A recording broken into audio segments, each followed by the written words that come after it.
Bayan nakakuha ng mahigit 60,000 boto si National Unity Party candidate Philip Acop para magwagi sa ginanap na special election sa Antipolo City para sa pwesto ng ikalawang distrito nito sa Kamara. Yan ang sentro ng balita ni RR Tubise.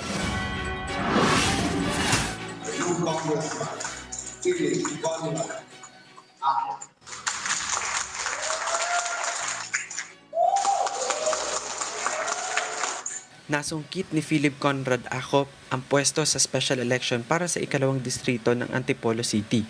Yan ay matapos siyang makakuha ng 60,051 na boto at manguna sa 6 na kandidatong tumakbo.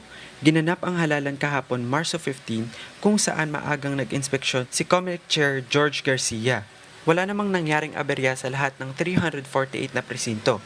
Maaga ring na-deliver ang lahat ng election paraphernalia sa Inaris Event Center kung saan nangyari ang bilangan. Ayon kay Chairman Garcia, walang nangyaring untoward incident. Manual ang isinagawang botohan. Pasado alas 3 ng hapon, agad itong itinuloy sa bilangan ng boto. Madaling araw ng March 15, matapos ang canvassing, agad na ipinroklama si Acop. Ayon pa kay Chairman Garcia, matagumpay na naisagawa ng COMELEC ang halalan sa kabila ng maiksing panahon ng paghahanda. Matapos ang proklamasyon, maaari nang manumpa sa tungkulin si Acop.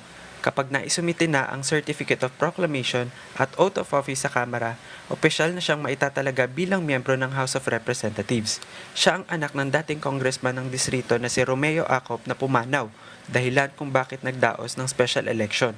Inaasahang makakadalo na si Acop sa susunod na session day upang formal na makapagsimula ng kanyang tungkulin bilang bagong kinatawan ng ikalawang distrito ng Antipolo City.